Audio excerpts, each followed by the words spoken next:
Listen. Welcome to LME Streams. We're here ranking all of the stuff from South by Southwest. We just finished the online festival. I feel like it's always still going on. We always get like a couple of extra ones that get sent our way.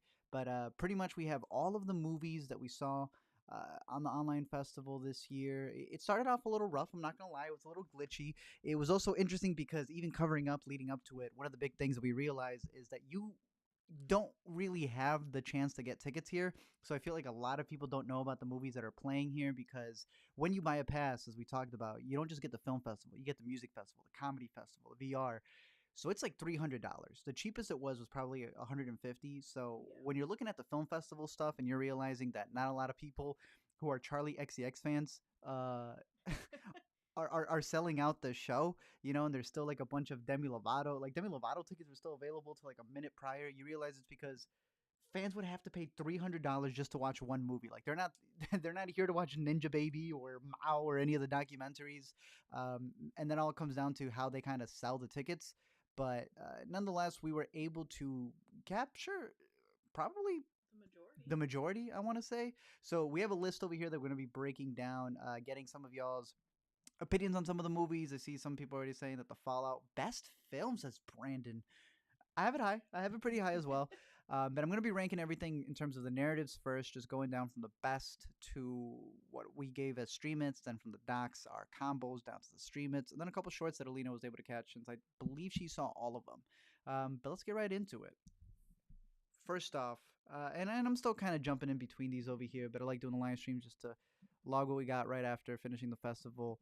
One of the probably top ones that I have is Ninja Baby. That's this little movie over here about a young woman who gets pregnant and she doesn't really know who the father could be because there's like a variety of different people who it could possibly be, but she goes on this like whole journey in where she's also a an artist, and you kind of see the ninja baby come to life, so she has to come with this decide what she needs to do with the child, but then at the same time also figure out who the father could possibly be. I know that it was kind of based off of a graphic novel, and they brought the author who did the graphic novel to come in and actually do the animations that she converses with. I thought that was pretty dope. Yeah. So this is definitely one of the ones that I have at the top of my list. Ninja Baby. I don't know what the release date is going to be for that, but I'm hoping that it has a pretty good rollout. As well as this other one called The Spine of Night. I'm not a big fantasy person, but The Spine of Night was pretty dope in my opinion. This is a movie in where they shot the entire thing. Same thing. What did I say it was? This is the Spine of Night. I don't think they have an official poster yet. This is a film where they shot the entire thing, live action. Then after the fact, they went and animated everything.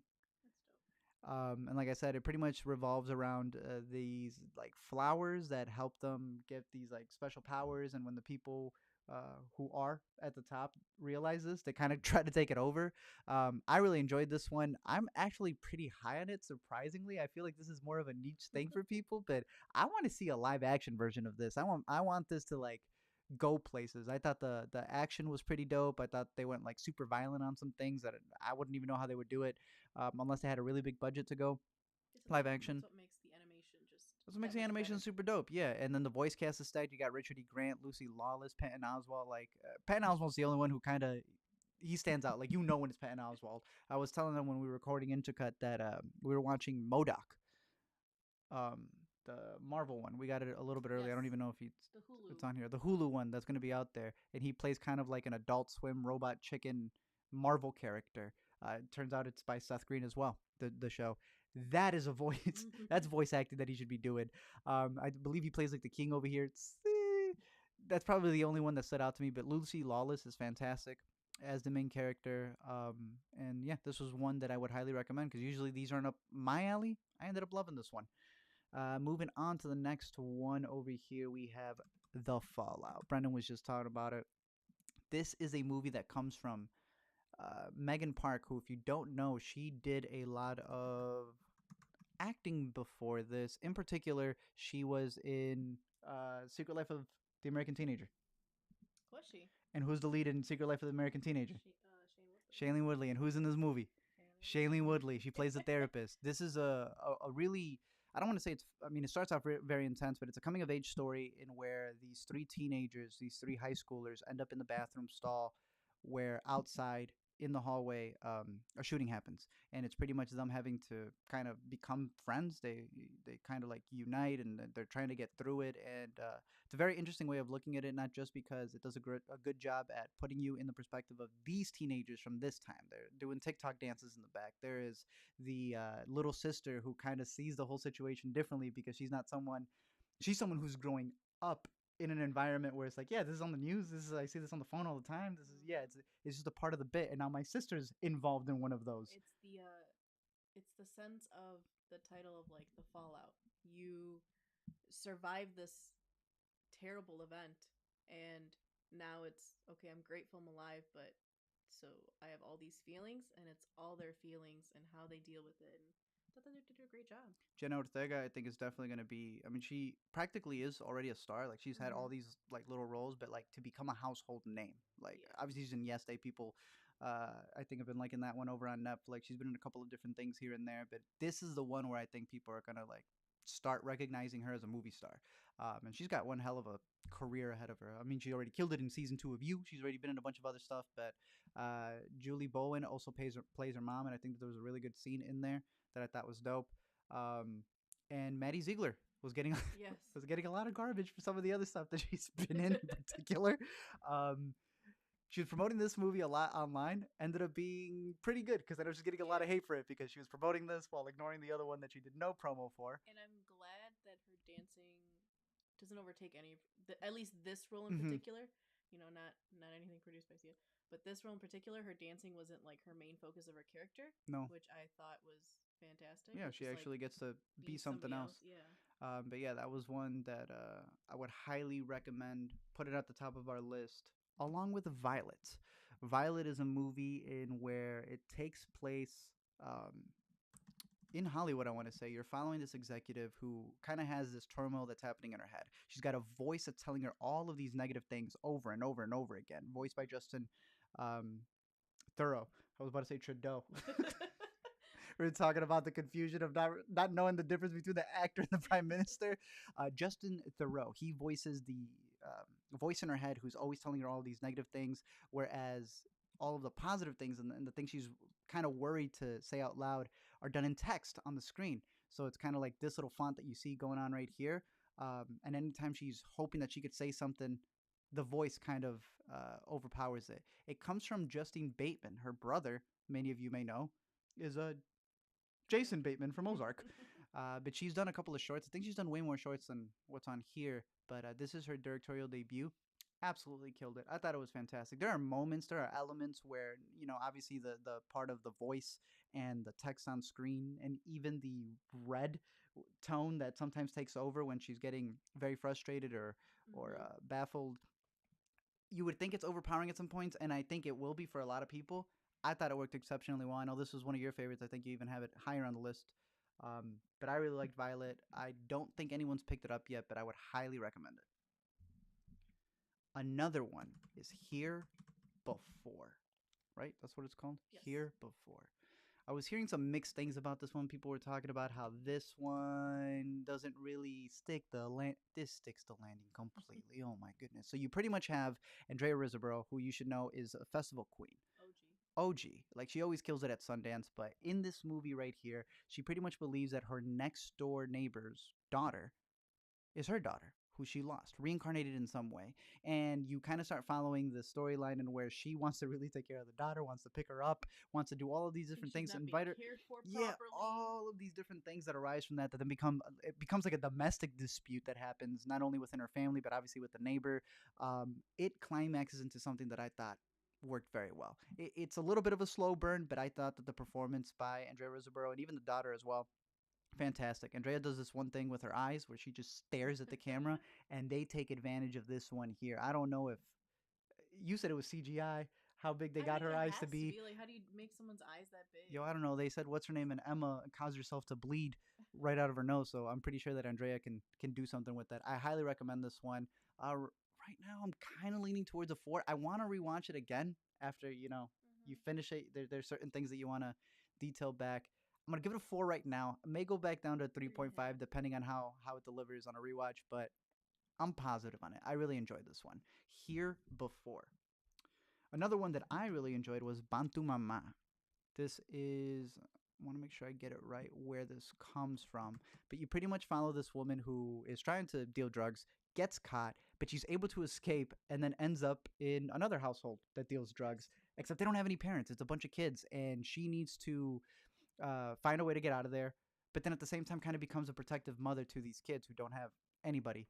And I really enjoyed the dynamics, not only of her taking care of these children, but also kind of seeing the clashes of their cultures. Because I'm trying to see where does it even say country? So it's Oh from yeah. the Dominican Republic, Okay. and they start noticing like the food that they eat.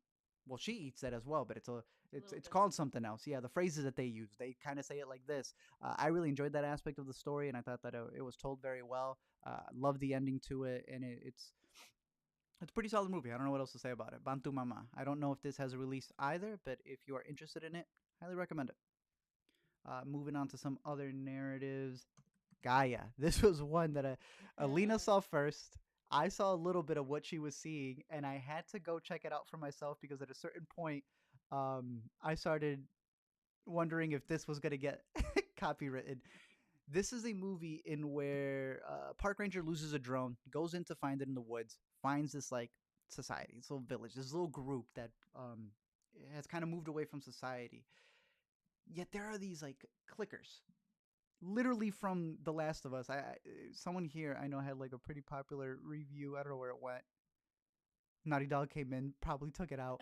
Um, I don't know how this isn't gonna be hit. You can kind of see it. They have a little bit of a trailer, and there's a certain moment in where you can actually see what I'm talking about in terms of this like clicker thing, and it gets close. There are spores. There's a lot of annihilation in here. A lot of even a little bit of ex machina. Oh, you saw a little bit right there. I'm not gonna lie. Is it a beautiful design? It is fantastic. Is it literally a clicker? Yes. But at the same time, we were talking about our intercut, and I was telling you about this too. There is a certain point where Last of Us can't really say anything, considering where they got their inspiration from, Mhm. and not wanting to give Paige their due. So Mhm. can't really play the same thing. Oh, right there. You gonna tell me this isn't a clicker? You gonna tell me this isn't? Come on, bro. This is a clicker, 100%. I guess it's free game. Who knows? I needed to make sure that I caught it. It's a very enjoyable movie. I really like the way that it's shot. Again, there's a lot of Alex Garland vibes going on in this flick. There is a very interesting. There's a lot of very interesting Old Testament, not just visuals, but like actual elements that I don't want to spoil. I don't know if you caught it, but I don't think I did. that'd be more into spoilers. But there's a lot in this movie that I like. I think if you're a fan of In the Earth, this is kind of adjacent to that. So yeah, put this one on your radar if you are curious. Gaia. Another one is language lessons. Is that right there? By Natalie Morales, who's also the star in this. So this is one of four COVID movies. I just put language. One of four COVID movies that actually came out on South by, and this one doesn't take place during COVID. This is a movie in where all of it is done through a Zoom call because a dude paid for 100 Spanish lessons for his buddy, played by Mark Duplass, who I Who's his believe also buddy? writes it. Um, I mean, that comes out later in the movie, but yeah. Oh. So they have this whole back and forth, and they kind of build a relationship. I still think that it's Mark Duplass text deducting his Spanish lessons and then finding a movie where he can improvise it. But I found it very charming. This is one that I think is going to do pretty well out of all of them. Obviously, he's got the Duplass name attached to it, but again, it being directed by Natalie Morales, I think is pretty dope. I think it's her directorial debut. I don't know if she's done any shorts, but shout outs to her. I think she did a pretty good job over here. A lot of it you can tell or feels very improvised, but they work off of the banter off of one another. We were talking about an intercut, a little bit of the ending and how some people see it a certain way. They may have missed some elements in the movie, but I'm curious to see what people think about this one. I think it unfolds pretty well, especially because again, they shot it on a Zoom call because of COVID, but the movie doesn't take place during COVID, so very interesting. Oh, and she also has Plan B. Yeah, that was the other one that yeah people were talking about. I don't know what that one's about, but who's in that one? Kind of independent. She's got some stuff ahead of her. So, language lessons. Keep that one on your radar if it intrigues you.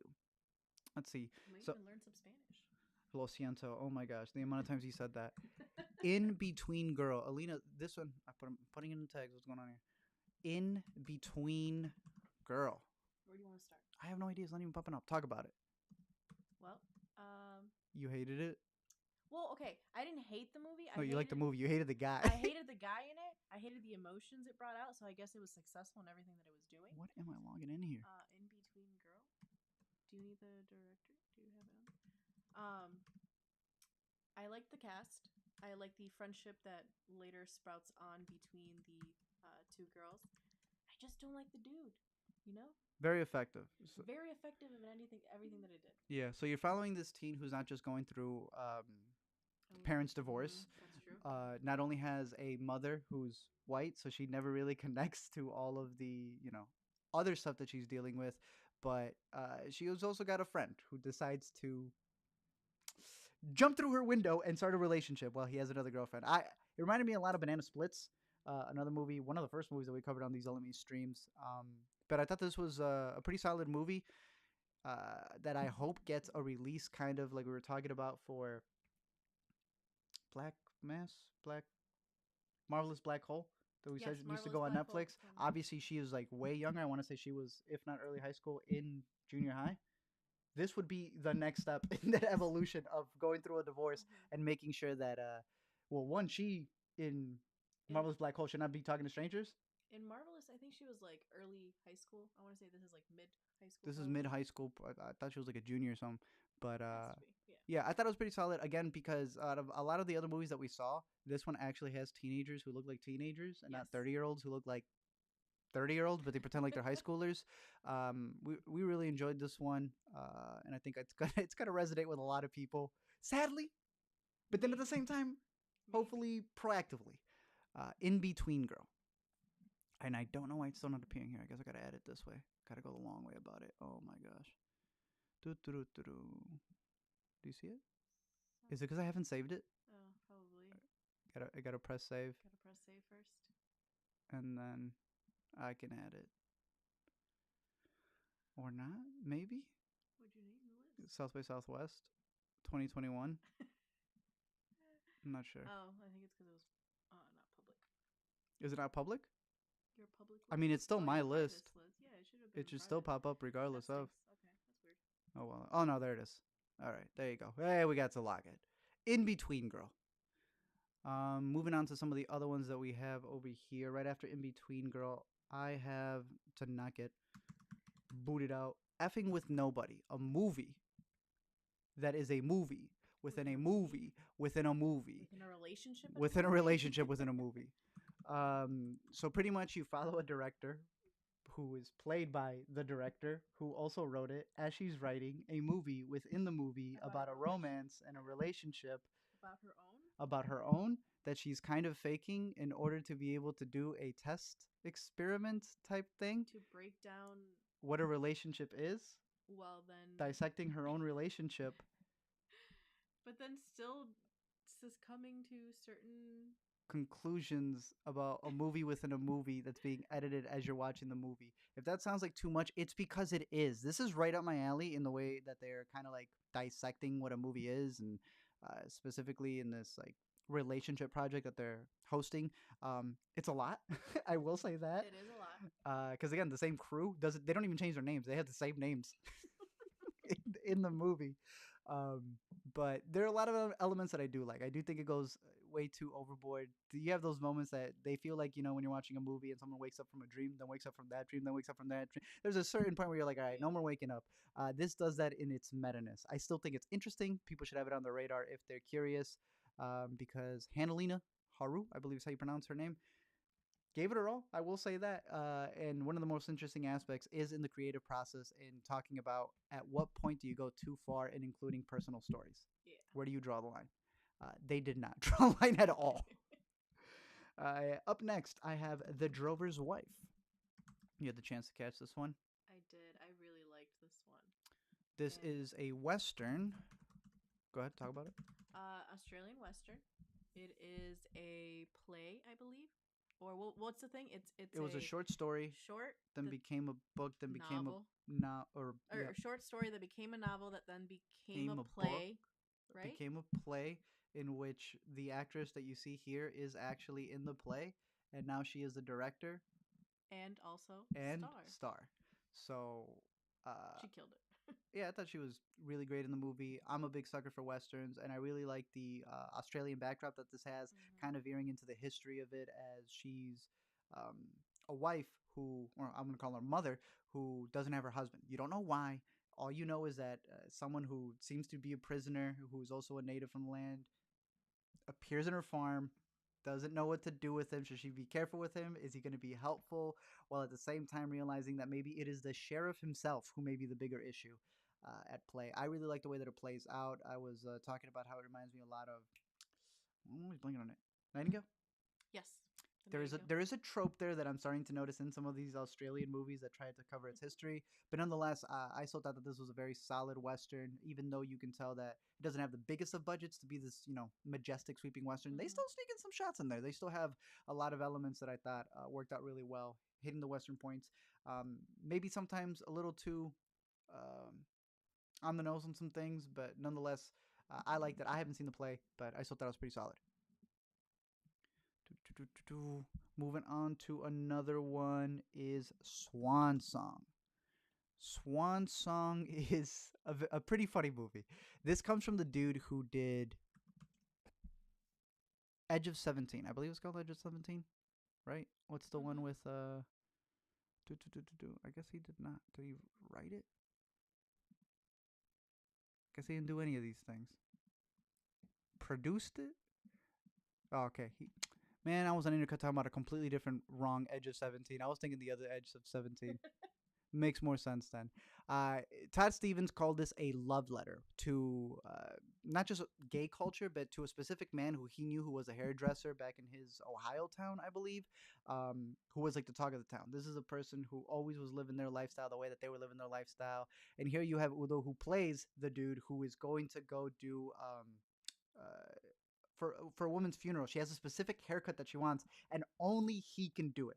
Problem is, got to pick up all of the supplies, and it's a lot more difficult than he thinks it is. In between there, he's going through all of his little shenanigans. There's a lot of corny bits, but at the same time, there's a lot of heart to the movie.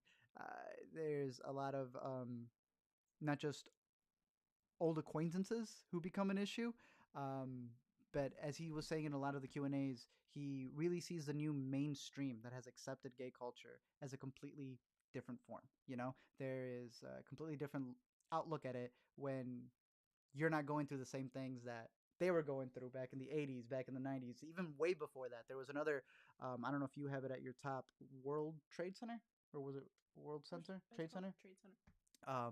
Would be another shirt that goes very well with this because that's actually one that's talking about the culture in New York and how 9/11 actually changed a lot of it and how things were just completely different. This is a man who would be the dying breed of that. You're just following him along. Udo gives his little one-liners. They're cheesy, they're corny, but I think for the people who are looking forward to this movie, I think they're gonna like it. I think it's a decent little rent. Another one is no, Trapped. This was a nice little. I don't even want to call it a thriller, if it even appears over here. Um, I want to say it's this one right here. Yep.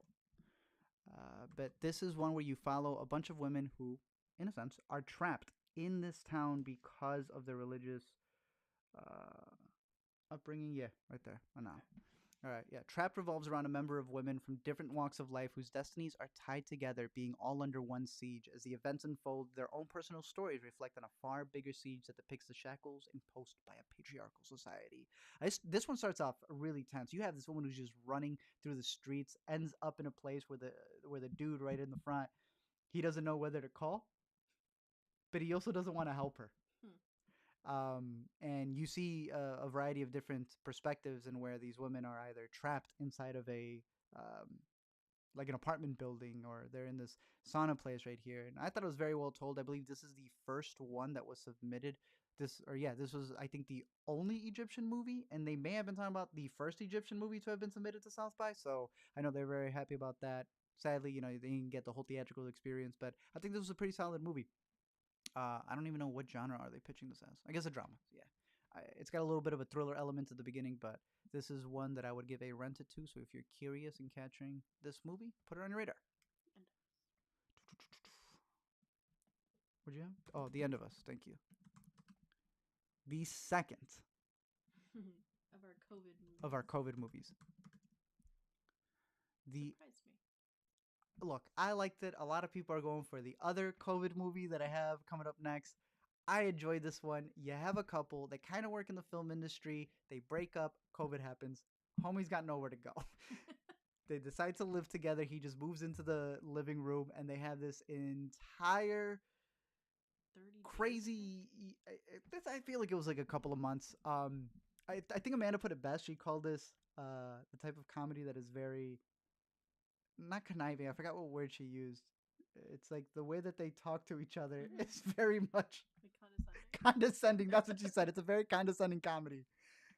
That is up my alley. If it is not up yours, then this definitely will not be your movie. Because the one thing is, this dude takes it way over the top. There are certain elements that not just they don't just make him annoying. There's a certain sequence where even you were like, no, no, that is he crossed the line, and he definitely crosses that line. But there are a lot of jokes in this one that I thought worked pretty well. I think that the way that they um, bring you into the COVID scenario, and we know we're going to get a bunch of more COVID movies, makes sense that it's not too over the top, in my opinion. I also think they had some pretty funny jokes. At one point, someone says you need to get tested for COVID, and he's like 19. I don't know why that joke makes me laugh so much, but there's a lot of elements to it that I enjoyed, but clearly this is one that a lot of people are mixed on. So do not take my word for it. Uh, give it, I know, give it a stream it if you're interested in it. I liked it. I'm gonna give it 3.5, but I am not telling you to go rent it. I'm telling you to go stream it if you are curious on it. I just think the delivery was pretty funny. Um, Next is Louis. Luthi, completely the opposite. Luthi is the story of what happens when you work too hard. When you think that that's a flex, where they say I'm built different. Yeah, you don't know how to work 3 jobs at one time. I'm built different. Yeah, well, Luthi is built different, and people are trying to tell her that it's not a good thing. She is a Haitian woman who does this, or the movie does this really interesting thing of following her when she's talking to other people who are Haitian. There's a whole dialect that happens there. Then when she's talking to her coworkers, completely different dialect. Then when she's talking to her employer or the person she's trying to take care of, and there's, I hate the word code switching, but pretty much that the way that she's able to move from each environment while just trying to keep up with the pace of everything that's going on. I thought it was a pretty decent movie. It's nothing too great, but I thought the character of Ludi was pretty well defined, and the actress who plays her did a pretty good job with it. Nice. Next we have Women is Losers. Women is Losers is a movie that's meant for two different audiences, and they decided to make it all in one. What is the actress's name? The actress, let me get that for you. It is. I believe it starts in the '60s because you have kind of like a flashback that's happening. It all takes place in San Francisco, and you're following Lorenza Iso. For those of you who don't know, she's been in a couple of movies. Her husband has directed her in some, like Green Inferno. If you don't know, her husband is Eli Roth. They've been in several things together. Recently, she was in Once Upon a Time in Hollywood. I think she's a pretty solid actress. I think she does a pretty solid job here. They just love breaking the fourth wall so much in this movie to tell you two things. It is an abortion movie or pro choice movie while also being a very pro pick yourself up of your bootstraps. If you like getting political, those tend to be the complete opposite sides of the spectrum. So it does a very interesting thing of combining two different political points. And they are political points because, again, the movie loves to stop itself in different characters, not just her. She's not just the one narrating it. Sometimes different characters who you just met will stop, point at the camera, and then kind of rewind to give you a backstory. Wherever you think you would roll your eyes at a line that a character gives, is where they then stare at you and go, "Yeah, they said that." Yeah, literally. That's the look. One of those characters is Simu Liu, who I know you like the show that he's in. He's about to be a huge Marvel. Kim's Convenience is where I know him from. Rest in peace, Kim's Convenience. But yeah, he's about to be a pretty big star, so I'm sure if they time it right, you can release Women as Losers with him. as soon as you get a trailer for the Marvel movie that he's going to be in. Again, I do like a lot of elements in this movie. It is kind of like Ludi, again, another Hispanic woman who's trying her hardest, or Latina woman who's trying her hardest to get just by, really, and then all the elements that come down with that. But yeah, a little corny at points, but nonetheless, I give it a rent it. But I think for a lot of people, it's going to be work. It's going to serve better as a stream it broadcast. Signal intrusion. This is a movie that I wanted to like a lot more. Amanda actually saw this one twice. She was telling us Did she? Yeah, this For fun is a or film. No, she said she really enjoyed it. okay? I liked a lot of elements to this. I really liked the tone. This is a film that takes place in Chicago where a dude who archives a lot of videos notices that there were pirates. Pretty much when the news was going Mm-hmm. on, he's seen the archives of these news things, and it's like this really weird creepy pasta video where, again, the movie draws this line where it's creepy, but then at the same time kind of dumb. You're kind of like watching it and kind of going like, all right, at a certain point, it's just this dude who's going way over the top in kind of getting paranoid and building this whole conspiracy and how it may connect to him and not. I think it's shot pretty well. I think that the story is very interesting in following this dude who's trying to figure out what this whole conspiracy could possibly be. The music is fantastic, even if it is a very overbearing Chinatown like score. It's one that I want to catch again. There's a lot of elements that I like in this. I don't think Jacob Gentry has done anything else, but nonetheless, it was curious. It had me curious. Again, I want to like it a lot more than I actually do because it doesn't really build up to as much as I was expecting it. But I really like the premise to it, and I'm curious to see what the director does next. Broadcast signal intrusion. After that, we have Best Summer Ever, a movie that was actually playing last year at the fest. They bumped it over to this year as well, and it is the most inclusive movie you're going to see. It takes place in a summer camp in where a jock and a young woman they fall in love. The young woman who's in a wheelchair, she always travels with her family. Her two moms, who are actually cannabis growers, and they never stay anywhere. They're living in an RV until she decides, you know what? Can't we just go? Can I just attend a school for one summer, for one semester? Ends up attending the school of the boy that she had a relationship with. Um, and it becomes this whole kind of high school musical dilemma where what I really enjoyed about it isn't just the inclusivity that they have for all of the actors from any single role, but like the issue that she's facing when she's there at the school has nothing to do with her being in a wheelchair. That's to Mm-hmm. do with her being the new girl, and they're not gonna take that. And it is a Disney Channel original movie. That can't be a Disney Channel original movie because they do swear a little bit here and there. It almost feels like I don't want to say pure flicks, but I want to say like the Kendrick brothers, which again, kind of another side of that Christian side, but Better well, budgeted. not just budgeted. Again, you will not have a Pureflix movie that's got Yeah. cannabis growers in it. Um, it's corny, but I enjoyed it. I didn't think it was that bad. I thought the songs were pretty catchy. The story, like I said, it's a decom movie. But if you are curious in catching this one, I don't know what the release strategy is going to be for this. I don't know if it's going to get a theatrical run, if a streamer is going to pick it up. But nonetheless, they gave it their all. I will say that they gave it their all. Peter Sarsgaard, excuse me, Maggie Gyllenhaal. Oh yeah, they were the reporters, I guess. Tiny roles, tiniest of roles. I wonder if they're producers on it as well. Could have been. Um, Our father's house. Our Father, another movie that had so much potential. I really liked the beginning of this. You follow two, oh, that's the wrong one. That's Padre Nostro. Our Father. There we go. Our Father follows two sisters who haven't really been in contact with each other, but they meet up after their father's death. And they also have three older half brothers who are just the creepiest weirdos you can possibly think of, who want to get everything done, but they want to ignore that Uncle Jerry, the mysterious Uncle Jerry, is in the will. And these two decide to go on kind of like a road trip to find out who he Weird. is. Yeah, but also find out more about each other. The dialogue starts off so strong in the beginning, and then the characters just kind of wheedle out towards the end, which I found to be very disappointing because I thought it had a very strong setup. Uh, it kind of loses its way It does. halfway through, in my opinion.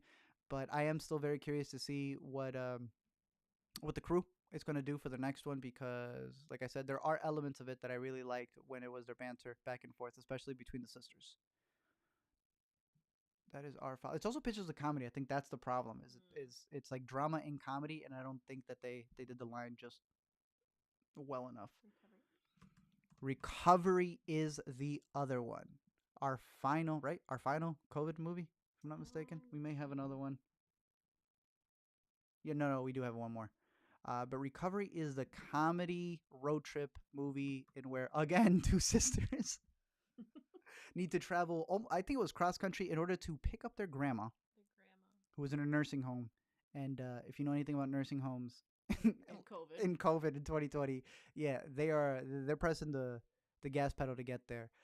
I know one of the actresses from Studio C, which is a sketch series, kind of like a SNL. That's from like a Mormon college, I want to say. I think they have really good banter there. I do enjoy this movie. I think you may have enjoyed it more. I think most people enjoyed it more than I did. A lot of comparisons to Broad City, which I think is great, but I think in Broad City they do a lot more improvising that works a lot better than they do in this movie. But the second half of this movie is pretty solid because a lot of the setup jokes that they have at the beginning Mm-hmm. do come into play perfectly towards the Yes. second half of the movie. But it is one of those where this one definitely has like, I should go on a cruise in 2020. That is something I want to do. That's the stock I should invest in. I should invest in stock. Adult thing. But yeah, when it comes to those movies, I still have, what did I put? The End of Us higher for me. I don't think anyone will agree with me on that one, but that's what I have a little bit higher. Executive Order. Talk about a movie that just doesn't commit to what it's going for. Executive Order takes place in Brazil, and they have decided that not the black people, the highly melanin people are going to get kicked out and sent to Africa. Or sorry, a whole expense one way paid trip to Africa. This was a movie that has been doing the rounds at a bunch of film festivals. Yeah, I got it right here. I like how they call it dystopian future, and I mean, kind of. They have a lot that they want to tackle in this movie while not fully tackling it.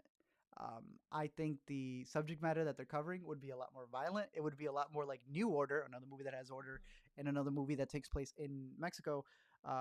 It would have been way more heavy handed than what they were going for here. But nonetheless, if you find that premise to be interesting, I don't think it executes it completely to its highest potential.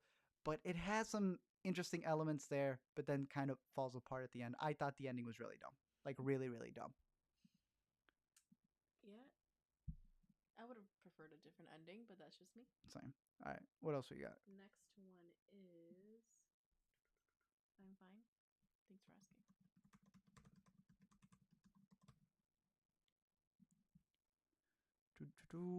Our final COVID movie. I realize there's a lot of these. With Louie, with Women as Losers, I'm fine, thanks for asking, is yet another one where the mom is trying her damn hardest just to get by. One of the things that I really liked about it, you know, they had a lot of personality with it because she's just trying to get as much stuff done, but she's in skates the entire time. So they kind of have like a pretty interesting look to it where she's going throughout. I think it's in Texas, if I'm not mistaken. I can't remember, but they're homeless, so she is trying everything she possibly can, from delivering orders to dropping off things in order to be able to get the down payment so that she has an apartment for her daughter. Now, again, whether she gets it, whether she doesn't, obviously, this is one of those movies where you're like, I don't think you securing the funds by the end of the day is going to change next month's or anything after that. But I still thought it was a pretty solid movie in trying to, see all of the obstacles that she has to go through. She meets up with friends that she hasn't talked to in a while, and you have all these other storylines that I think build up not just a fleshed out world, but fleshed out characters. So if you're interested in this one, I would give this one a lower rent it to a stream it, but still one to have on your radar because I thought they handled the COVID stuff well. This is all also happening through COVID. Sound of Violence? You didn't get to finish this one, I did not. and that's okay. Sound of Violence is a story that is dedicated to the guy's daughters, is what he said, Okay. which is really weird considering it's about a woman who's murdering or causing a lot of violence in order to hear it. Let's see, it says a young girl recovers her hearing and gains synesthetic abilities during the brutal murder of her family. Finding solace in the sounds of bodily harm, as an adult, she pursues a career in music, composing her masterpieces through gruesome murder. We were debating whether you would call this a slasher. Jasmine Savoy Brown is going to be in a slasher. She's going to be in the upcoming Scream. Yeah, right there, the new Scream. Everyone's in this Scream, bro. Like they're also Ortega, I think, is in this one as well. So this is gonna be a stacked one. But in terms of this one, um, it it borderlines torture porn a little bit because she's obviously trying to torture people. It's the Milgram experiments, but you don't just hear the owls in the other room. You are seeing it, and what she's seeing is colors, so she doesn't really care what's happening to that person. It's kind of trying to talk about the creative process and how you hurt people along the way if you're getting too into your stuff. Sure. Literally. Literally, I guess. I think it's not as strong in that element as it thinks it is, but I think in terms of like the kills, a lot of the practicality, if that's what you're looking forward to, there's a crazy harp one that was pretty brutal. So from there, I think it'd be a pretty good Shutter movie. I'll give it a rewatch. Maybe it'll go higher, but I did not think it delivered in the aspect that I thought it was delivering in. The Fabulous Filipino Brothers comes from someone who Zach was telling me is pretty big. And you and I were looking them up.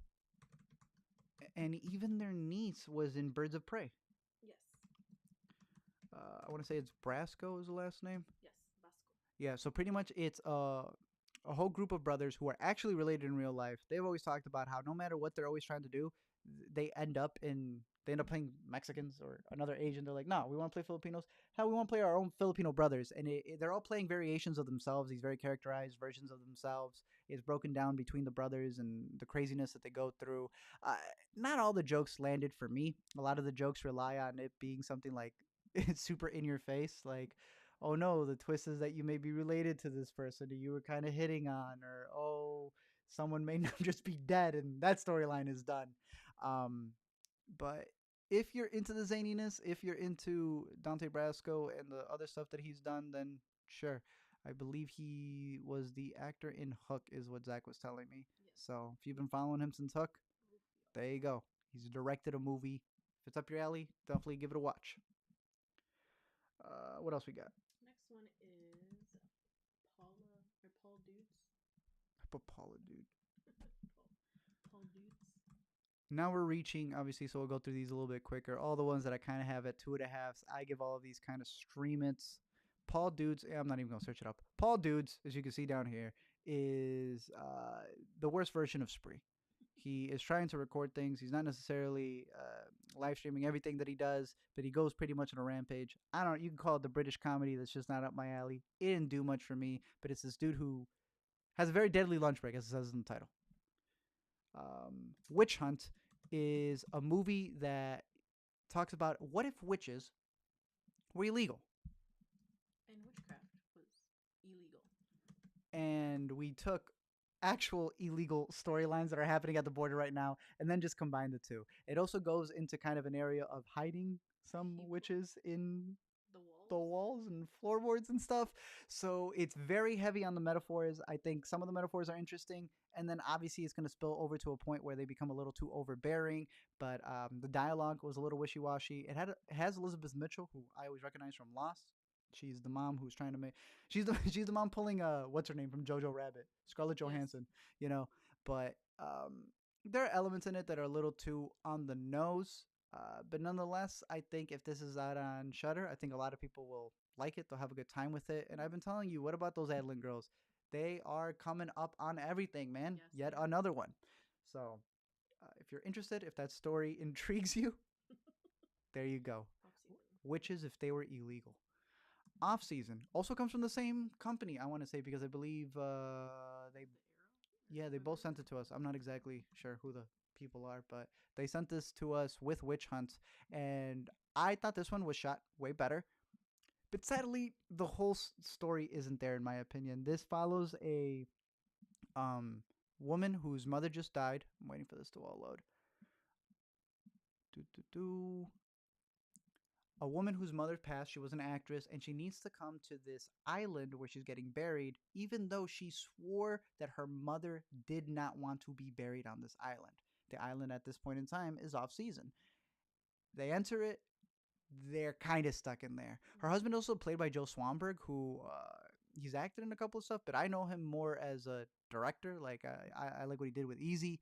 But here, they kind of get stuck there on this island, and there's some connotations in terms of like signing a deal with the devil and what comes with that. And like I said, it is shot very beautifully, but I don't think it sticks the landing, and it does a lot of jump scares, which Witch Hunt also did, that are just plain bland. They just they didn't even work for me. I'm almost close to giving it a 2, but it's shot nice enough. I'm gonna be nice with it and give it a 2.5. See you then. See You Then follows two people who haven't seen each other in over a decade. One of them has transitioned, and at this point, they kind of just have a whole night, sort of like a before trilogy type walk and talk, where it's very reliant on their performances. And I really like the story, but I don't like the script, and I don't think the performances are strong enough. There are moments where they really write it so that one of the characters, the one played by Lin Chen, just like spazzes out. Like it's I feel bad even saying that, but out of nowhere though, she'll just get mad at a kid at the diner, and it's like, okay, we're supposed to see you as someone who doesn't have their life together, I guess, to a degree. It kind of just makes her the antagonist. And I wish that it was written a little bit better, or at least fleshed in a way where she could still be that character, Mm-hmm. that it makes more sense when that dialogue comes in. I think a lot of people find it interesting. Again, I just wish that the script was a little bit stronger, but I thought it was a pretty good walk and talk type movie that I would give a stream it to. Potato Dreams. Okay, I'm not talking about this one because I didn't really care for this one at That's all. fine. But Potato Dreams of America is a movie in where you follow what is it, a Russian family? That's a good question. I think so. A Russian family who is lit like a WandaVision TV show, where the second half then takes place once they come to America, and the whole thing is really from this dude's personal story. I'm gonna leave it there. If it intrigues you, sure. The premise and the story is really good. It's just the delivery of it is done in the I don't even know what phrase to give it. I don't want to be mean to it, but um, very over the top. I will say that. Moving on to our dogs. Well, that's it. That wraps up all the narratives. Yep. All right, so we got all our narratives right here. Again, if you are interested in them, our top ones were Ninja Baby, Spine of Night, Fallout, Violet, Here Before, Bantu Mama. Before we start getting into some more juniors and Rented, but hey, I thought it was a pretty solid year for the narrative features that they had going on. Um, not too bad of a fest. All right, Dogs. Docs. When Claude got shot, I'm gonna go through these a little bit quicker. When Claude got shot, follows Claude when he got shot. But it's a documentary based off a true story about this weekend where it's not just him getting shot. The kid who shot him also shot a waitress, or sorry, a nurse, who then shoots the kid. It is produced by Attempted Snoop to Dogg. shoot you. Yeah, it is produced by Snoop Dogg, and I thought that this was a riveting doc that follows not just what gun violence does, but how it's not just as clean as you think it is. All of the repercussions that comes with that. That no matter how hard you try to get out of a scenario or a certain environment, sometimes it's a lot more far-reaching than you think. I thought this was a really good doc. Highly recommend it, as well as Who We Are, a documentary that at first you think, really another movie talking about. Let's see, does it even pop out?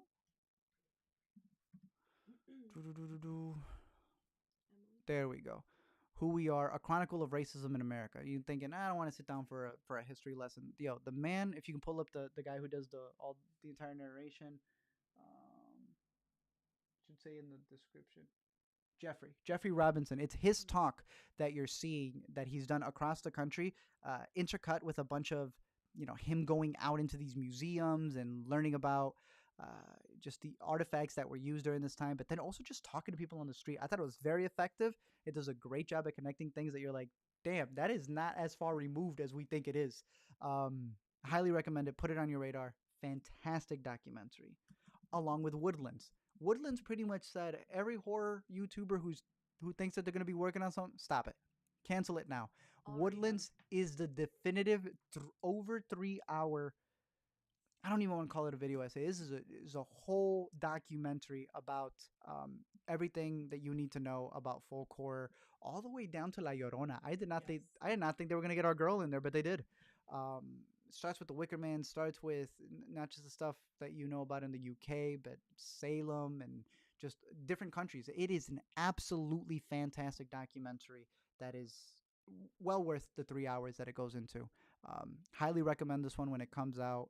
I don't know if they'll be having a theatrical run with it, but a lot of honestly, I think it's even better. I don't know, not to downplay Shutter, it would be perfect on Shutter, but I think this could do the rounds on even some other services as well.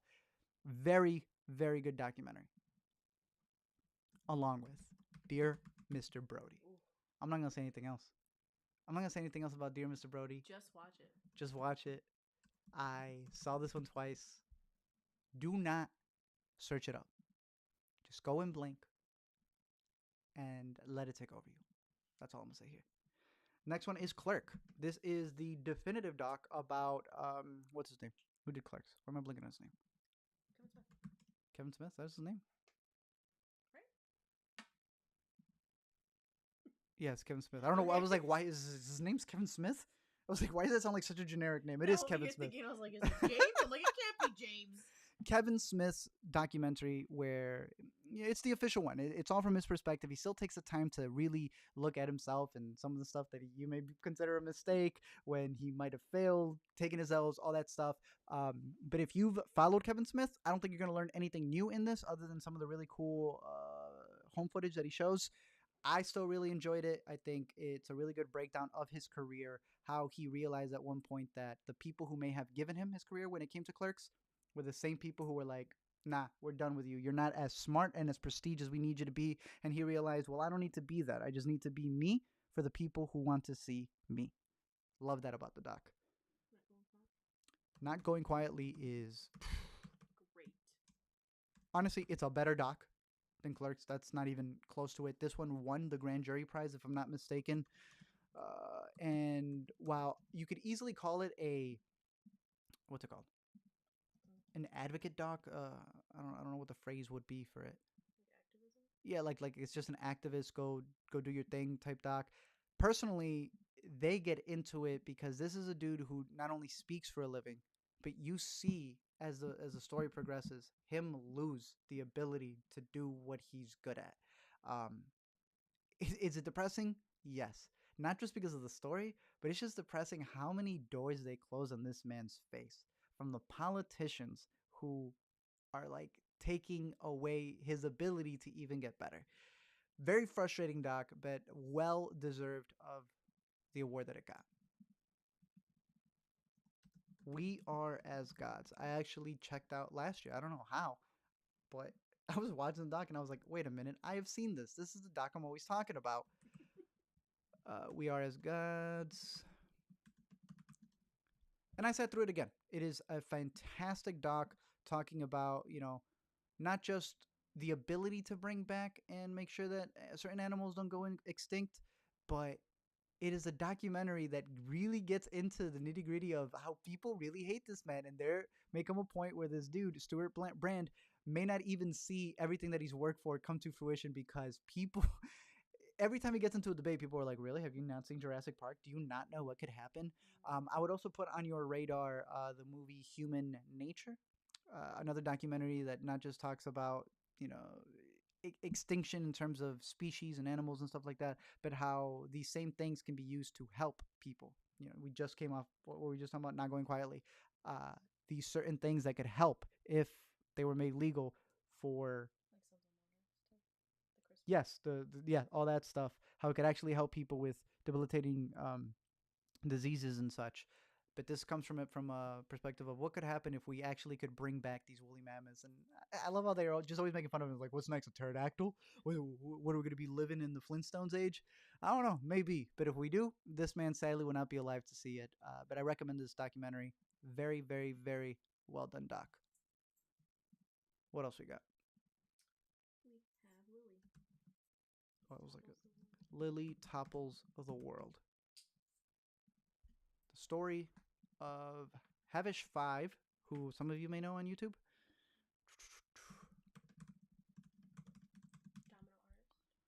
A domino artiste who you follow. The whole beginning is just a montage of her YouTube videos, which at first, you always get worried. Is that all they're going to do? Is just kind of just show you a montage of the stuff that you've seen already. No, they do a great job of following her, not only how she built her fan base, at first even being anonymous, Yep. doing it just because of the passion of dominoes, and then being able to travel the country with it. She meets with a lot of people, a lot of people. Um, who again, she enters kind of like the corporate world, and I guess that's the part of the doc that kind of gets boring. But I really loved following her journey and not just meeting the fans that she's made along the way, but just following her passion and realizing the ups and downs with it. There are points where I'm like, come on, Lily, you can't take that deal. Like I got really invested in it. I knew nothing about her. I had seen some of the videos that she had made, but I thought that the doc does a really great job at breaking down how content now for the new age is completely different. At first, a lot of people saw back in the MTV days, what you're gonna be watching music videos and that's it. And now it's like, ugh, you're just seeing it on YouTube. Ugh, that's terrible. And then it's on TikTok. There's always going to be the people who don't adapt to the new stuff until we move down to the next thing, and then they're kind of looking back at the stuff that they were complaining of at some point. We always talk about mumble rap. At Yes. one point, the mumble rap thing will be looked back on as like, well, back in my day, we at least had emotions. But Lily topples the world. It also won an award, which I'm really happy it did. Hunt for Planet B honestly may go even higher on this list. Right now that I'm marking it, I have it right after a couple of these, but I think What do you have it as? for Planet B, I think I have it higher than Lily, to be honest now, and I have it higher than We Are as Gods. This is about the people who are building the telescope to be able to find more life out there. Obviously, as it says, Planet B, but it does a great job of looking at the people who are joining this program and seeing their perspectives on life, and it quietly, to a degree, kind of shows you human nature. Yes. And subtly tells you, look at this traffic that they're stuck in right now as they're going to work. Look at the sad story that this woman's talking about, how she didn't receive the help that she needed for something else. Moving to Planet B does not change the humans who move to that planet, but it does. I ended up liking it a lot more than I thought. I thought I would. And the astronomers who give the little talks in it also do a really great job and give really great anecdotes. Mao. If we're talking about movies that I found to be very interesting in terms of their subject matter, I liked Mao and how he is as a designer. The one thing that we were talking about on Inuka is, for a designer, the movie is not as designed as great as it should have been. It's too That's funny. it's too straightforward of a documentary for someone who you're kind of saying Look how they design. who designed not only MoMA in the typography that they use, but was called up to fix Mecca to have a better human flow. Called up to help, was it Guatemala, to help all of the trouble that they were going through over there. And then the doc's kind of straightforward. I think it's interesting, but I guess that's all I can say about it because it doesn't do too much. WeWork is going to be over on Hulu. Really enjoyed this doc. Talking about we work, we live, and we grow. I didn't know they had that many we's in there. There's also an Apple show that's going to be in the works called, I forgot what it was. We struggle, I don't know. They had a pretty crazy. I have no idea, but Apple is working on a series for it, and yeah, just put Apple TV WeWork one. In terms of this one, it's a pretty good breakdown on the We crashed. There you go. But the WeWork one follows from an outside perspective all of the stuff that came into making this such a really big, I don't know if you want to call it a platform. I do wish that they kind of broke down a lot of the other corporate side that was against the WeWork, but they kind of see it. They don't really get into that stuff. And I think that there's a lot of other stories that they could have broken down into this documentary. But like I said, this is just one of many. It almost feels like the Fire Festival stuff. They're just the first to get the doc out. Apple's got a whole series on it, and you're going to see a lot more documentaries. I can't wait for Netflix to do theirs. I'm sure theirs is just going to be crazy because they didn't ever play by the rules. But it was decent. It was a pretty good doc. If you don't know anything about WeWork, it kind of brushes you up on it a bit. Oxy Kingpins. Honestly, I like even more. Why did it say oxygen? Oh my god. It's bro. Is it auto-correcting for you? Yeah, Letterboxd wants to make sure that I don't get addicted. Oxy Kingpins is a great movie, breaking down how the Oxy Kingpins are not the drug dealers you see on the street. Nope. They are the ones who run all of the pharmaceuticals and never get in trouble for it. They run the pharmacies. And yeah, I'm gonna actually put it above WeWork and Mao. All right. Next up, we have Hysterical. Hysterical is a documentary about female comedians and all of the stuff that they've had to deal with, not just in terms of getting sets, but really the backlash that is set there. Like they just show you, they're like, this isn't just how it is. Let me here cut to let me show you. Let me cut you the montage. You just see all of these comedians. You're like, yep, no, that's a pretty official person saying some crazy stuff. But I would also say check out the documentary that's over on HBO. HBO has like a partnership with CNN. And they had this history of comedy, and I want to say it's episode 2 or 3. I think they do a really good breakdown. Obviously, we are in the era where what Mrs. Maisel's on season 4 already, and Mrs. Maisel does a great job of kind of looking back uh, in the form of a narrative to the struggles that she went through as a female comedian. But I'd say definitely put this one on your radar, along with the HBO miniseries about comedians and their backstory. Pretty solid doc. Introducing Selma Blair. This, and it did. I didn't even know there was an award to give. Um, it is the rawest doc because I had no idea that she had MS, and she pretty much got cameras to come in and just capture her. One of the taglines was she's always been the side character. So they call this one Introducing Selma Blair because she is the main character. And you're just following her. Like that is the main thing that you are seeing. You are seeing what the MS does to her speech, trying to live day by day. And probably the most crushing part is that this is Selma Blair. This is someone who has, I want to say, pretty good insurance, pretty good system. Um, and she's still going through so many hurdles just to be able to get stuff done. So now imagine people who don't have the money that Selma Blair does. Um, I know this one got picked up by Discovery Plus, so this one is set to have a release. The Lost Sons should probably also get picked up by Discovery. If you were a big fan of what's it called? The Three Strangers. There you go. Yeah, thank you. Three Identical Strangers. Then this one will interest you, but just know that it's not as good. Yeah, this is just practically a retelling of this man's story who was kidnapped at some point, gets found, but the people who end up raising him may or may not be his actual parents. Um, Still pretty solid doc to sit on. The Lost Sons. Not exactly sure how they're going to release that one yet, though. Through the plexiglass, Alina and I really, really liked. It's about a woman who builds up this hotel. San Jose.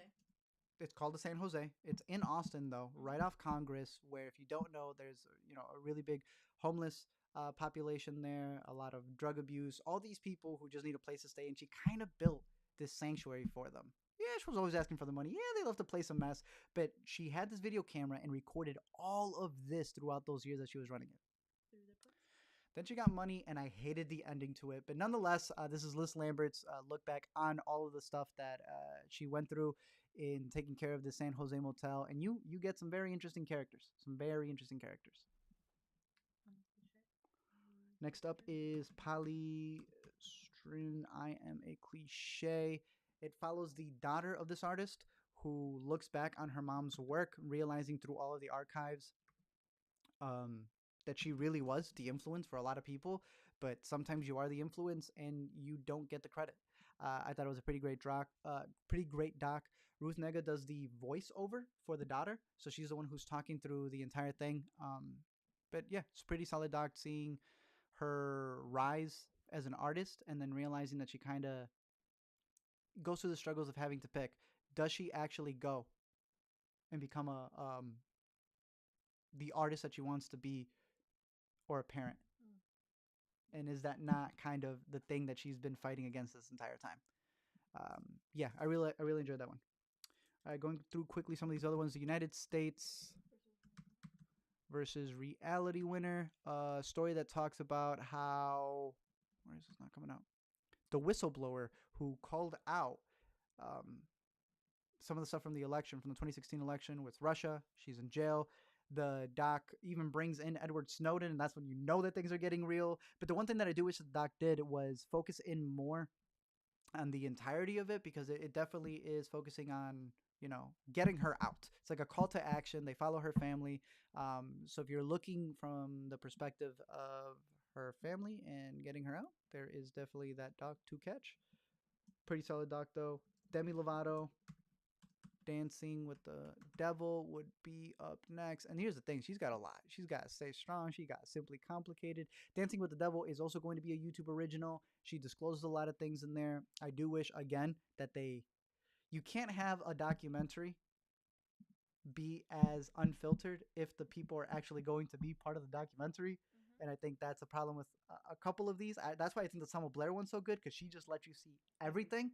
Um, a lot of these are cut up, edited. Really, just the whole narrative is meant to kind of push something. And while there's a lot of openness to the Demi Lovato doc, and it's done in parts. I believe 4 parts that are going to be coming out on the YouTube original. Um, I still wish it could have done more. Even then, Zach really said this, that it's too close Mm. to the events to even really look back and reflect on, To because you just don't know how things are going to turn out. And I think it's going to be very controversial on its release. But again, it would have been more controversial if the tickets weren't $300 for people to catch it. All right, let's wrap up some of these over here. Subjects of Desire is such a good documentary, but they do something that is so annoying in it. It goes back to the history of black women and how they've been fetishized, and at the same time, like, they're not allowed to wear their hair a certain way, but then, somebody else does it and it's completely okay.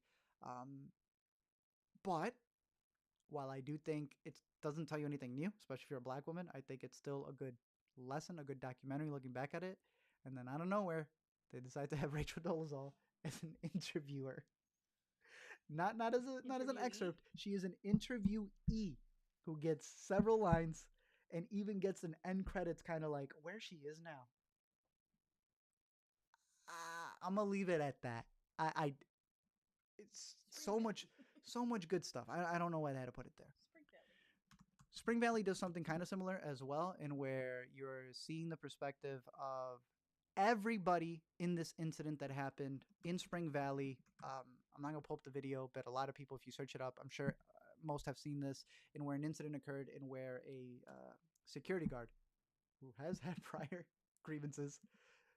Yeah, they had to move him somewhere. They decided to move him to high school, and he kind of body slammed this girl. He has never seen the video more than once. And they sit him down for this documentary because they have him, and they have a lot of his family members, and definitely a lot of other people who are trying to dissect whether what he did was appropriate or not. And his camp, automatically right off the bat, they go, nah, we know him, he's fine. The one thing I wish it was actually a little bit shorter, or just edited in a different way, because the people, the women who are involved in this, they don't get brought up till later, and I think they should have been brought up a little bit earlier.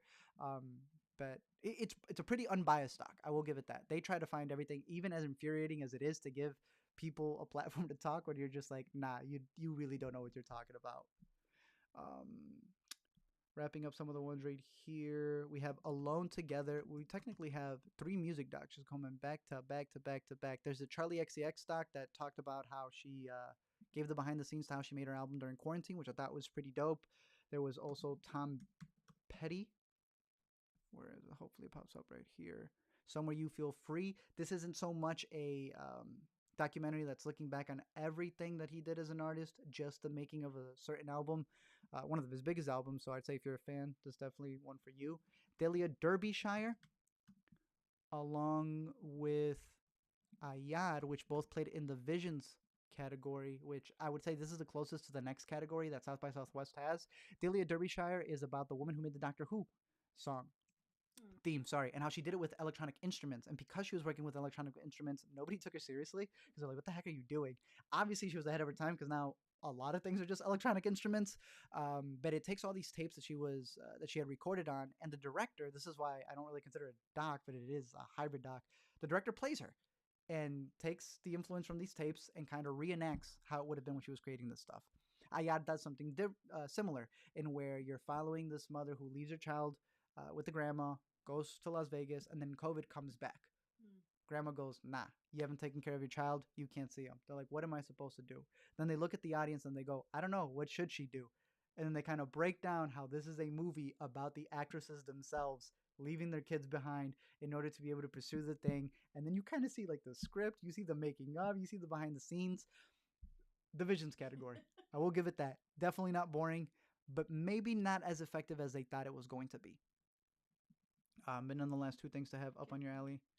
alley. Kid Candidate is interesting. It's about this kid candidate who ran in Amarillo.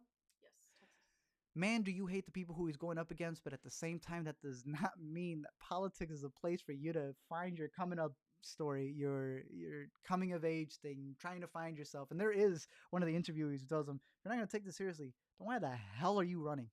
Um, Nonetheless, I think it was cool to see how he was able to garner up a fan base, how Yep. he was able to actually go and talk to a lot of the people in the community, and him talking to the people in the community and seeing them and hearing their voices. That is dope. What it does to him, that's just him going along for a ride. I don't really care too much for that. But if he's very serious about it, then I'd like to see a follow up and seeing him actually run and taking it a little bit more seriously. Alien on stage. Alien on Stage is an interesting look at this group of people who made it all the way to London, bus drivers who just smoke all the time, decided to put an Alien stage play. And I thought it was pretty cool. You and I have done plays, so we really like the practicality of how they did things, and now sometimes things don't go according to plan. But it was a cute little doc. Luchadoras, think about Glow, a Spanish Glow, where things are way tougher than you expect them to be. These women are fighting even female male wrestlers, and they don't. Male wrestlers don't play fair with other male wrestlers. When it comes to them, it's even worse. And there's this whole side of it where they have to keep their identity secret. Like they're true luchadoras, They don't take off those masks. They remain a mystery. That one was pretty solid. I know you also saw Fruits of Labor. I didn't get to finish it completely, but that's another one to add to the list about a lot of migrant workers here in the United States who are just screwed over. Like the whole system is meant for them to just continuously work and never find any other way out Along of with it, their kids as well. along with their kids, and they make it a generational thing. But I'll put The Return, Life of ISIS, or Life After ISIS up here next. Then We Are the Thousand, which was about how a bunch of Italians got David Grohl to come perform just because they all gathered together. And then I'll give a shout out to Islands, which I didn't get to rewatch, but I know a lot of people enjoyed that one. Soy Cubana, which is the only doc I want to say we kind of missed. But you had a couple of shorts. So let's Yes. log in some of the shorts that you had. Going based off mine, or you Yeah, want to add some of yours? I have most of the ones that you had there. All right, the first one's the box. I know you like this one, so I'll let you talk about it. You Is want it it? this one right here? Here, let me open it real quick. Mm-hmm.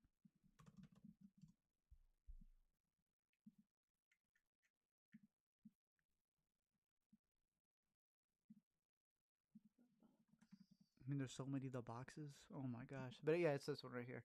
Um, this is a doc short about what happens to your psyche when you are inside solitary confinement. It is shot impeccably. Yep. It's great. It is insane what they do to showcase what these people are going through when they're in there.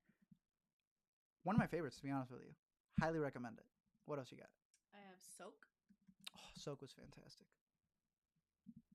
16-year-old tries to convince her runaway mother to return home.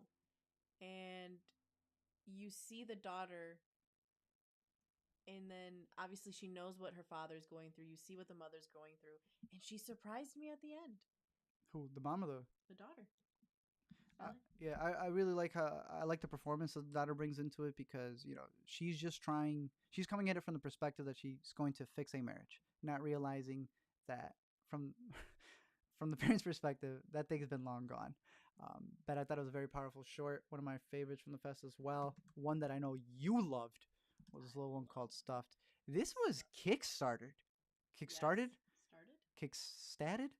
Kickstatted? Holy smokes. It's on Amazon Prime. It's on Canopy. Damn, y'all. Yeah. Look at that. I mean, you could even buy it on Vudu. This is a musical about. Wait, no, no. This different. is the wrong one. My bad. You're looking for Theo Rise or Theo Rise and Josh. Go up. This one? No, go up. No. Go back. Yeah, right there. Oh, right here. Okay. This is not playing on Amazon Prime. Hopefully it does soon. But the other doc is great on Amazon. Yeah, it's also a good doc. Taxidermy. This one is a musical. The music was fantastic. The way it's shot is impeccable. The framing, the lighting, all of it. But it's a pretty crazy story about this. There are a couple, right? I think she just just meets like it's a meetup type Uh-huh. thing for the first Well, time. the plan to stay Yeah. together forever obviously escalates really quickly. That is stuffed. Pretty good short. Next one I have is Don't Peek. Don't Peek needs to be a feature. Don't Peek over here is a movie that is pretty much just a setup of a girl playing on the Switch and what happens if the Switch is haunted. Think The Ring, but instead of a videotape, now it's a video game. Uh, Obviously, I don't think they have the rights for the Nintendo Switch. I hope not. But I thought it was directed pretty well. Some jump scares that are a little too high, for sure. Animal Crossing, not going to be something that goes into the movie if they're able to do it. But it kind of reminds me of Lights Out. Lights Out was also a short that then was able to get picked up and it's becoming something bigger. So Okay. I'm very curious to see what they're able to do with this if they make it into a bigger feature. Next I have is Play It Safe. I know you like this. Play one. It Safe does the exact opposite. This is the story about this. Is it an American school? I'm not exactly. I know it's from United Kingdom. Is Oh, what it okay. says on here All next to right it. then. Yeah. So then that adds an even bigger layer to it. This is a movie about a group of acting students who have no problem changing a script for something, but when it comes to an exercise, things get a little uncomfortable, and I will leave it at that. I thought it was fantastic, and it is meant to make you as uncomfortable as possible. Next one I have is Sales Per Hour. Let me find it on here. A young woman faces a moral dilemma when she witnesses a sexual encounter in a dressing room at the clothing store where she works. I'm gonna just leave it like that. I don't know what else to say to this. Oop. I gotta make sure I charge this. Do you have it? Oh, that's weird. This will be the second live stream where it just dies. But sales per hour, a lot of people were comparing this to like a Safety style. I kind of see that. I get what they're going for. Um, this was one that I was anticipating a lot. I was confused. I'm not gonna lie. I was confused at it at first, but luckily, they're all on demand, so we got to just rewatch it again. And I Yeah. was like, oh, okay, that's a very interesting way to look at an employee who Trying to make a sale. trying And to at make a how sale. far do you go? And how far do you go? You know. A lot. Next one I have is The Journey. Do. I know you caught this one. I believe I did. If I'm able to find it here on. It's from Canada. Oh, this is the one where she meets up with her dad. Yes. I like this one a lot. This one, yeah. So there's a specific sequence in here that I thought works out really well when it comes to a telephone call. And it's just, it's a story of what happens when you're trying to reconnect maybe with a family member who you were trying to give the benefit of the doubt, even though everybody else in the family has moved on. Yeah. Next one I have is Are You Still There? This is the one where her car breaks down outside the donut shop. Yeah, this one was pretty good as well. That it spoke everything that it needed to, especially Yeah, at the end when you kind of ask your question. yeah. So a girl gets stuck outside, can't turn on her car, Calls and the AAA. calls AAA, calls her mom, all these different things that she's going through. It's such a minuscule thing that becomes bigger because of an underlying thing that the movie's able to wrap on. And I thought it was very beautifully told. I wouldn't even know how to say it. Navosando. Navozande. Navozande. Navosande. France, the musician. I did get the chance to cast this one as well. Beautiful animation, but it's a story that really got you on this one. Yes. About a I don't even know what the times would be for this. Well, let me read the. Yeah, just read the description. I'll read the description they gave. At the time of the attack of the Mongols, a young musician and the love of his life are separated from each other. 50 years later, the musician is summoned to perform at the castle of the Mongols, where his beloved is being held. Sums it up pretty well. Yeah, so sure, yeah. Yeah, no, that was a solid one. We almost didn't get to see this. This was actually part of the Texas shorts. Texas shorts were coming in strong. And the last one that you have on your list is Red Taxi. All right, talk about Red Taxi. So Red Taxi is good. is good. It follows, and this is anonymous directors, anonymous taxi drivers. They have the censored over the eyes to keep their identities a secret. But they're told they're being followed between the periods of October and December when the protests are happening in Hong Kong. And I'll read the synopsis here. As protests unfold in Hong Kong, Red Taxi shows a city in upheaval. I hope I said that correctly. Through the eyes of those who must transverse the streets day and night to make a living. Filmed by a local film crew who remain anonymous due to the ongoing safety concerns. Which, yeah, I mean, I thought that was he. Well, the person recording or whoever edited this went from let's see the taxi driver's perspective when you're in Hong Kong, and let's see once you go a little bit up on the mainland, what do they say? And it's just this back and forth, and you see the different, like, oh, we're not brainwashed, they're brainwashed, and it's a back and forth, and it's great, great things coming from them. So recommend it. And it's a perfect one to watch with In the Same Breath, which is the feature length version of what you just said is a statement in Red Taxi.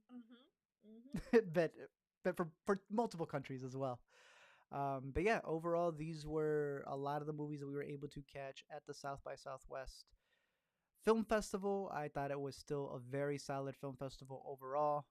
So I broke it down here from all of our favorites in the narrative competition, in the doc competition, and by the end of the year, we do want to make a whole shorts festival list to have a bunch of the shorts listed on there. I'm hoping those get better releases now that we are in the age of streaming.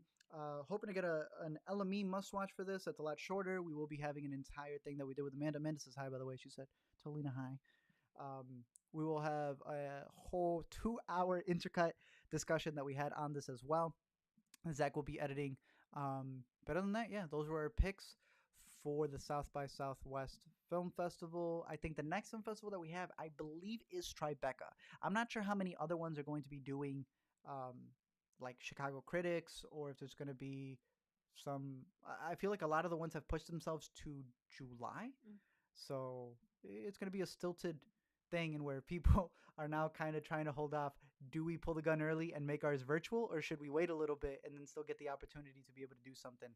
Um, I want to say outdoors, but it's technically indoors. It's theater, you know. The Oscars just The Oscars said, "Nah, we're not care. doing that. We don't care. We're making sure that everything is set up that way." So yeah, we'll see how it goes. Let's see. James Doohan says, "I showed a little late. How was not going quietly? Fantastic. One of our top docs that we have over here, right there, right in our first row of docs. It is. Yeah, you're gonna need tissues for that one. It definitely deserved the award that it got. And I'm hoping that a lot of these are able to get good releases, be it if they are theatrically. A lot of these that I'm looking at right here, WeWork is going to Hulu. A lot of these have picked up for some streaming services, so I'm hoping people get the chance to catch some of these. Other than that, if there are any of these movies that you disagreed on, yeah, let us in the comments. If there's any ones that we missed, definitely let us know. Any other movies that you're looking forward to. We are shaping the Letterbox Mondays to be a little bit differently in terms of having the wrap up be at the end of the month to be able to see which streaming service is worth your money. We're doing it weekly, but you don't pay weekly yet.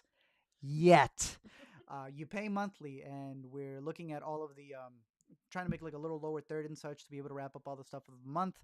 But we'll see y'all next week for the streams. I believe what's next week? Is it still March, right? I think we have one more week. All right, so 2 weeks from now, we're gonna be doing the Patreon hangout as well, like we did last month, which was a lot of fun. But for those of you watching on the streams, appreciate y'all for tuning in. Appreciate if you're watching later. Let us know down below which movies stand out to you. Until next time, we'll see y'all later. Take care.